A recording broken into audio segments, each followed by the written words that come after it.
Out of Order Podcast, Episode 11. Welcome to the Out of Order Podcast, your window into the firearms community, exploring those shaping the future of our rights and protecting our lifestyle, laws, legal cases, activism, and self-defense in a candid and honest podcast for our brothers and sisters in arms. Here's your host, James Kalita.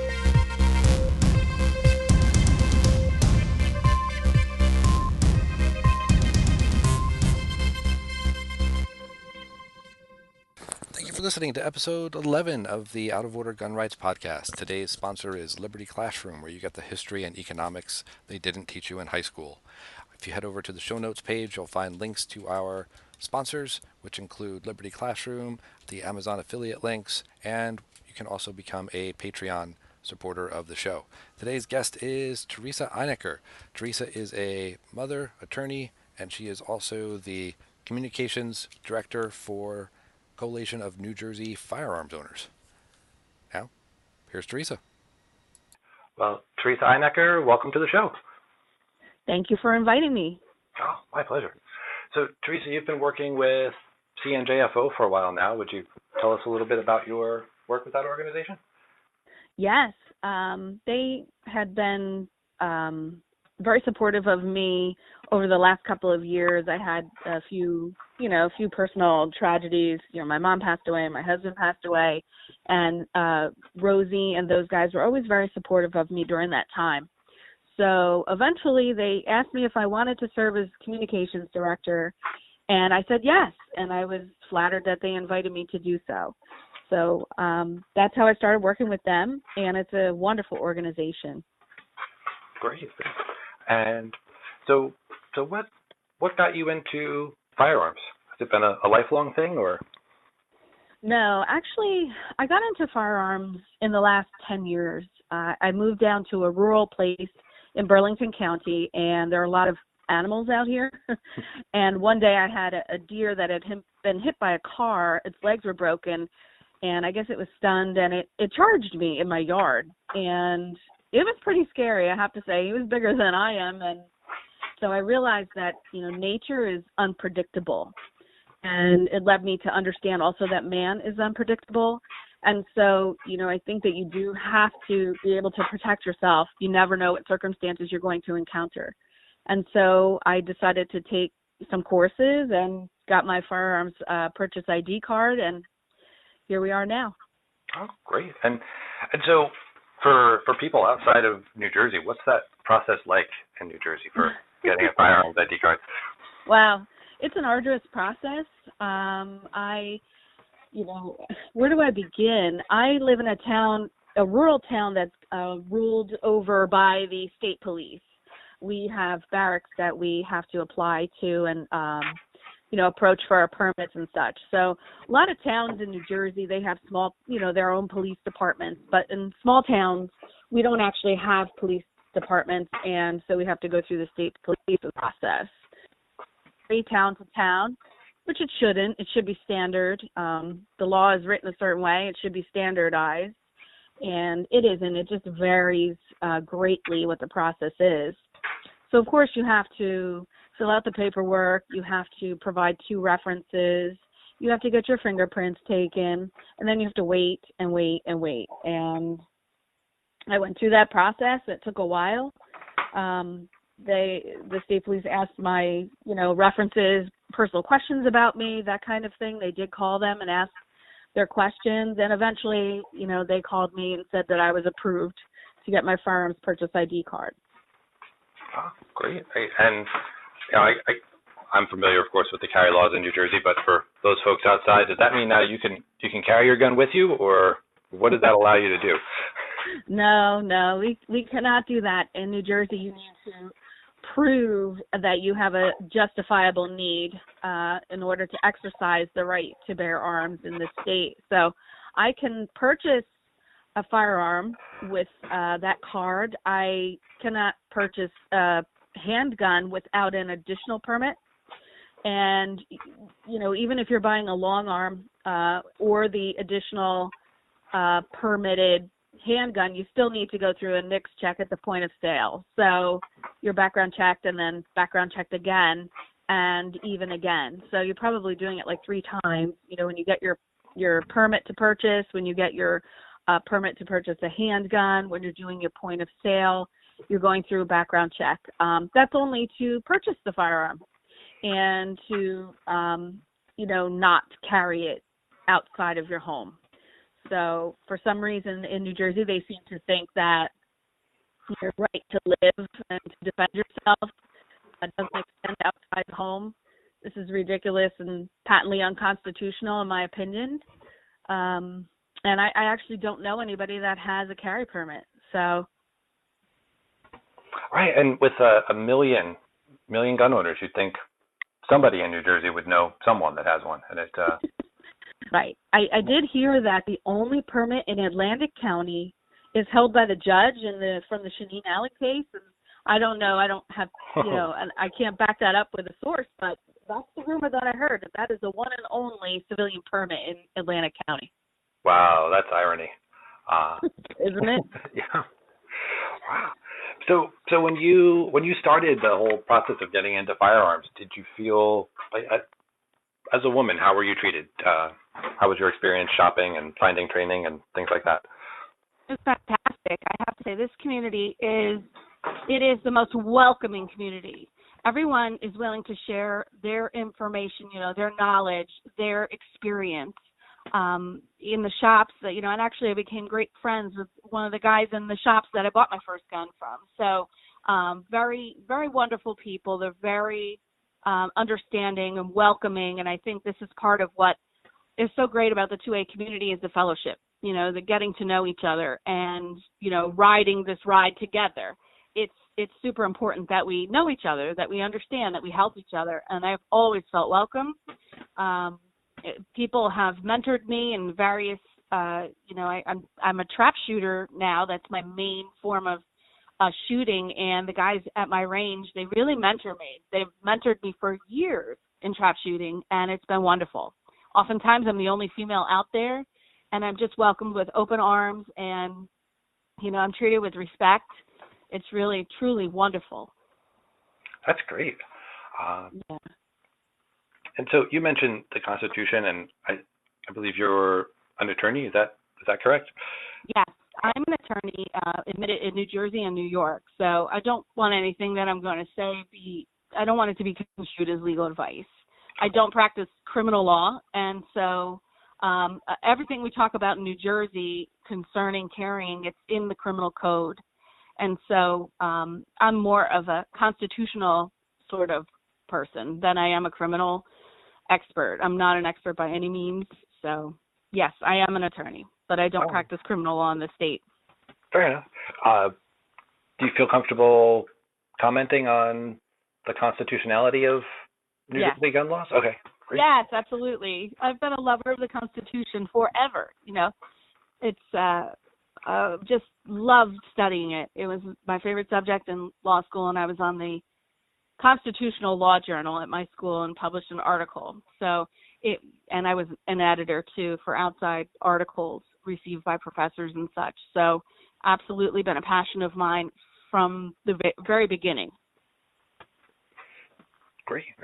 And do you have any idea how, New Jersey gets away with writing laws that seem, as a layperson, so obviously unconstitutional? Yeah, it's hard for me to understand how it's gotten this far. I've heard people say, the 3 branches have conspired against us, that kind of thing. I have a lot of faith in the 3rd branch, the judiciary. That's where I think most of our relief should come from. I don't really put much faith in the legislature.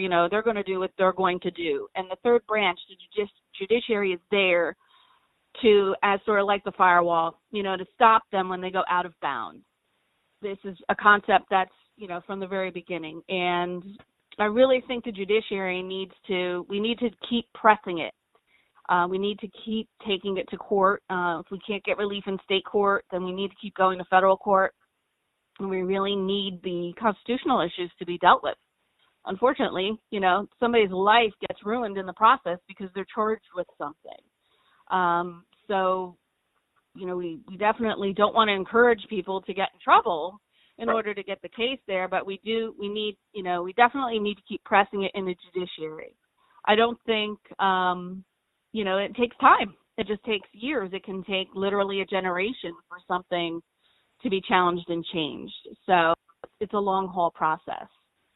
Yeah, and I think that's something, especially people that live in states that haven't really felt the force of gun control yet don't realize is that, I'll see them comment on things that, the Second Amendment will protect us or it'll never stand up to the Supreme Court, but they don't realize that it can take 20 or 30 years to get the case there, and then you're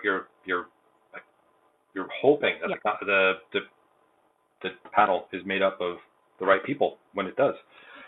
Right. The way it works with the law is you can't just take an issue to court because you feel like it. You need to have a plaintiff who has standing. They have skin in the game, so to speak. Something that is ripe, meaning that it's now is the time to hear this particular case. What I've noticed in New Jersey, and I believe what they do is if there's a really hot case that they know is going to be a challenge and could set precedent favorable to the 2A community, they'll just grant the person the permit, okay? If they grant the person the permit that they're seeking, it renders this question moot. It's done. It's over with. There's no more live question to deal with because they got the relief they wanted. So it's very difficult. There are a lot of, it's like a shell game, a lot of different nuances to it, but it does take a long time, and we do not have the right to carry outside the home. And it really does seem to violate so many. I think it really violates not only the Second Amendment, but the 14th. We're entitled to equal protection before the law. So citizens in one state really shouldn't have, be treated that differently than in another state. You have to balance that with states' rights as well, but states can go too far also. Sure. Yeah. So, I guess there's a lot of, information out there from the anti-gun side that would say that, women shouldn't own guns, women shouldn't carry guns because they're more likely to be used against them. Do you have any thoughts or experiences with that? It's so sexist. It's interesting. You asked before about how I was received in the community, and I was received and welcomed by this community. And it definitely seems like women who are not in this community, they're the first ones to criticize an armed woman. And to me, it is just so sexist. It's completely sexist. I invite people like that if they want to come to the range with me. Sometime you want to, see what this is all about. I'd be happy to share it with you. A lot of times they don't want to do that. They're afraid or they are judgmental, and I really think it's wrong. It's wrong to assume that a man is better off in defending himself. I mean, they call the gun the great equalizer for a reason. And perhaps, a woman is more likely to be attacked outside the home if she's walking in a parking lot. I have every right to defend myself. And, women are sort of like our own worst enemies in that sense. I find it very sexist, condescending, and they don't know the first thing about me. And if they feel that way and they would like to open their minds, I'd be willing to take any one of them to a range day. At any one of them, they can reach out and contact me. Oh, excellent. And so for women who are thinking about, picking up a firearm for self-defense, what advice would you have for them? I would definitely encourage them to take a class. Take a class. You can take a class run by men, by women. There are various educational groups in this state. I know there's a Second Amendment women group up in North Jersey. You can absolutely reach out or, go out there and Google and find firearms trainers in this state. I would start by taking a class, get the classroom education, understand the safety laws first. And then once you're proficient with that, then, of course, the trainers can take you to do range time. And that would be the best way to go. If you can't reach out to a trainer, then reach out to someone who knows how to find a trainer, somebody who can help you get through the firearms purchase ID process because it is so arduous. Wow, that mic just got louder. Okay. Great. And how about for people outside of New Jersey? What advice would you have for them about protecting their rights and making sure they don't go the same route that New Jersey did? Right. I react often when people say, well, just move out of New Jersey, just move. And as you can see, after this last mass murder incident, a lot of states had knee-jerk reactions and started passing more gun control. It spread like a virus. It will come eventually. It will come eventually as people move around, it's just going to spread to their states, and you need to be vigilant. You really do. You need to pay attention. You need to run for office. You need to support your pro-2A candidate. You need to run for office yourself. That would be my advice. But absolutely, positively, do not take it for granted. Okay, great. And any advice out there on firearms? I know there's a lot of misinformation out there about, and I hate hearing this, but women should only carry revolvers. They can't rack the slide on a semi-auto. And what's your experience been like there? My experience is that just like every man, every woman is different too. So my hand might be bigger than someone else's. I might like to shoot a different caliber than someone else. And I think going to a trainer or taking a class will give you an opportunity to try different kinds of firearms. You can try under the supervision with a trainer. You can try different calibers, different types. A revolver, semi-automatic. Some people. I shoot a 12 gauge shotgun. That's my favorite, and I shoot it all the time.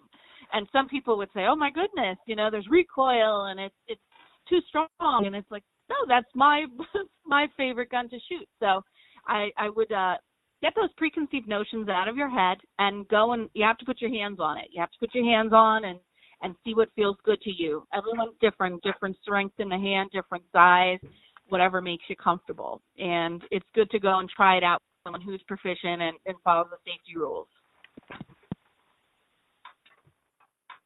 Great. And I've been asking all my guests, and I keep saying I'm going to start warning them, but are there any books, either Second Amendment related or gun related, or just that you would recommend gun owners read?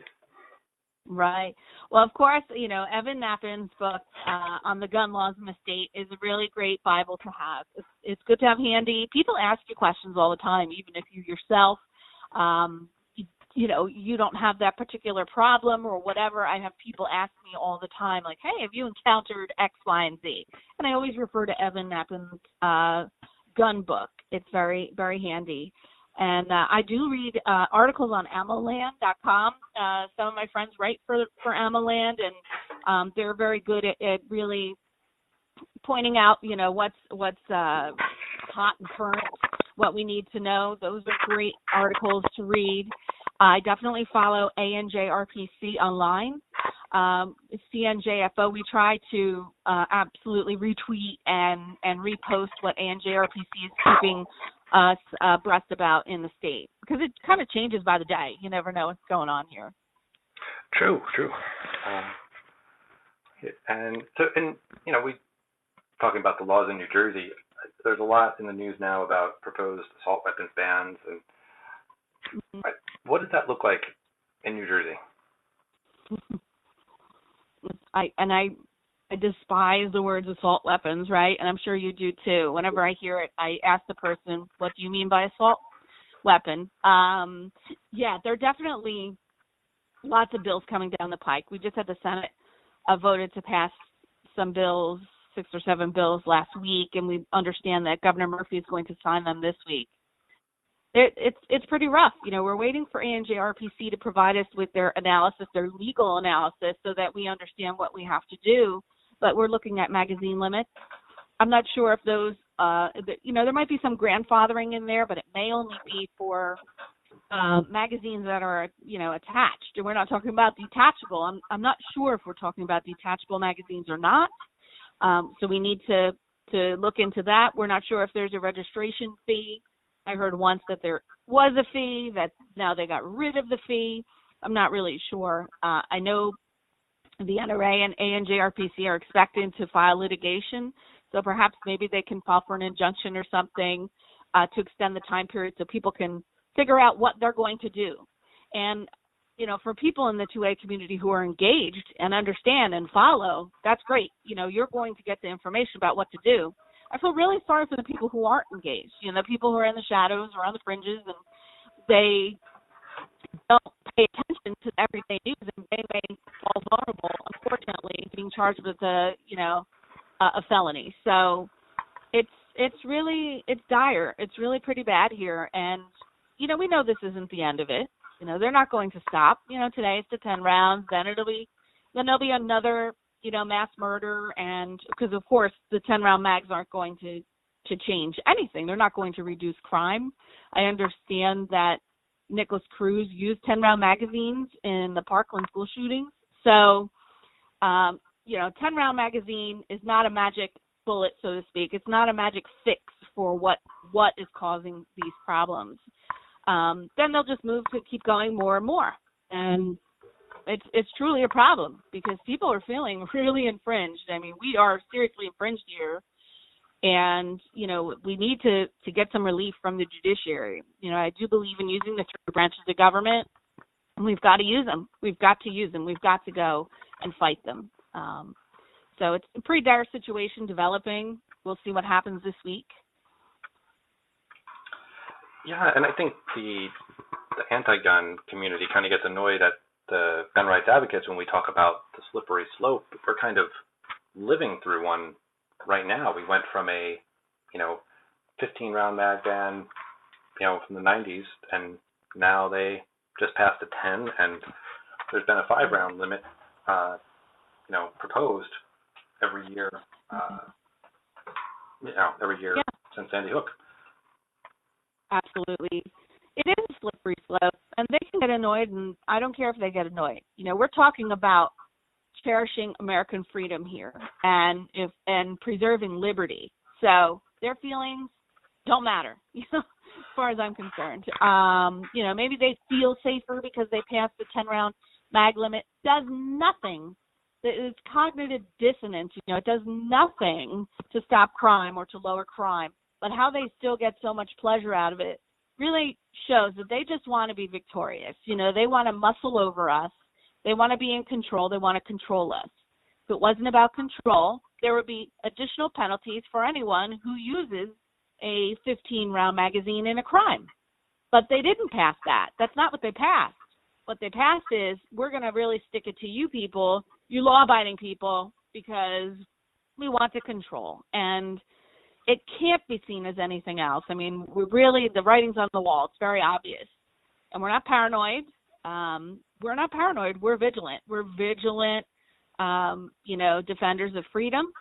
So it goes much, much beyond just, this is my own personal feeling here. I feel like, literally, it's like this is a republic and we're being infringed on. So it's dangerous. It really is.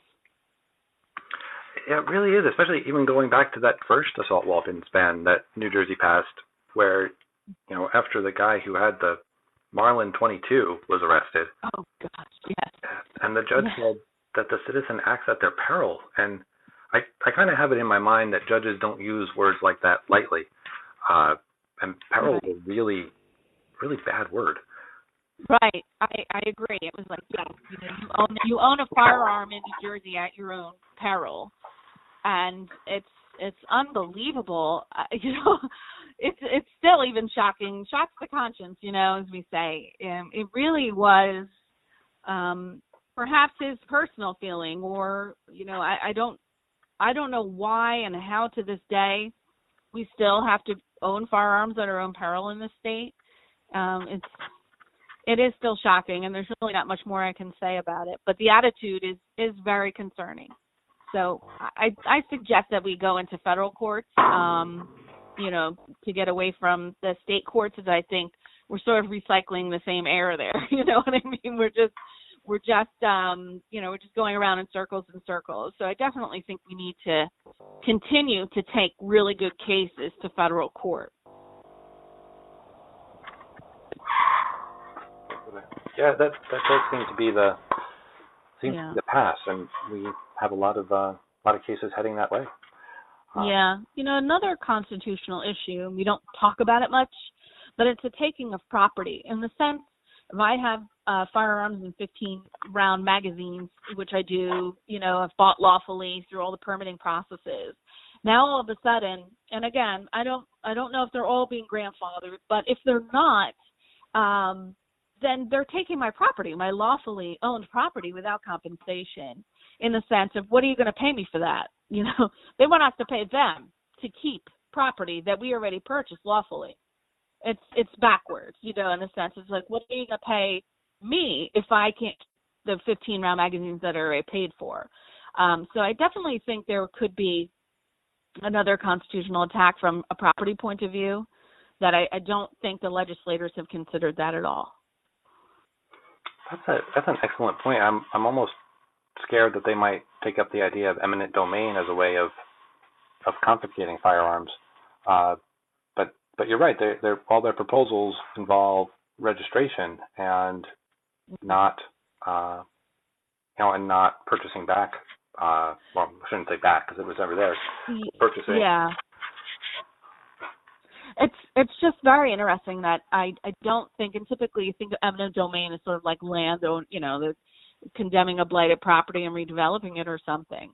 I just think there's definitely, there's an ex post facto, as we call it. You're basically going into the past and making something illegal in the past that was legal when you did it at the time. Can't do that under the Constitution, and the failure to compensate somebody for taking, rendering their property useless, basically. So I think there are definitely a few ways that could be developed. There have to be some research and stuff, but I think there are a few approaches that we could take even beyond Second Amendment here. I think it's implicating a few more constitutional issues. Yeah, and it's, kind of in that whole area. It's shocking that, I think it was Loretta Weinberg that said the other day, everything's constitutional until somebody sues you. It's almost... Yeah. Yeah, unbelievable. It's absolutely unbelievable. Because she knows, you know what? So sue me. Go ahead, because they have coffers, the state coffers that to pay for legal fees, our own taxes, right. Pay for endless legal fees. And typically, if an individual is going to do it, you can't go up against that. It gets expensive. So, there's definitely the money issue she knows is on her side. She knows the time issue is on her side as well. It could take years to get through. So in the interim, they've accomplished something. They've probably nabbed a few people, people who are just completely unaware. So she's going to claim her victory now and not worry about what will come later. Right. And, we hear all the time about people who fall prey in the interim. Even if this assault weapons ban is overturned eventually, or our carry law is overturned eventually, so many people have been arrested and sent to jail over it. How many lives are ruined in the process? It's how many people have been arrested, done time in jail. They've been, their lives have just been destroyed, and they've had to pay countless, dollars to defend themselves against this awful system. The way the code is written in New Jersey basically outlaws the gun and then gives you exemptions. And what it does is it shifts the burden back to the person to explain that they had an exemption. So in the law, it's really forcing you to prove that you're innocent rather than to have them prove that you're guilty. It really is unconstitutional. From my point of view, just the structure and the fact that it shifts that burden to you to prove that you are innocent, I think that violates the Constitution as well. Right, and that's something that's been on the books now for more than 40 years, for 1960, so wow, almost 80 years. It's unreal. It really is unreal. It takes a long time, but, we just keep fighting. Okay. Well, Theresa, thank you very much for being on the show. Anything you'd like to add? No, I just want to thank you for having me. It's been wonderful. Oh, thank you. And we'll talk to you soon. All the best. You too. Bye. Thanks again for listening to episode 11 of the Out of Order Gun Rights Podcast. Please head over to the show notes page, Out of Order James Kalita /Theresa, where you'll find Theresa's links and links to our sponsors. We'll see you next time.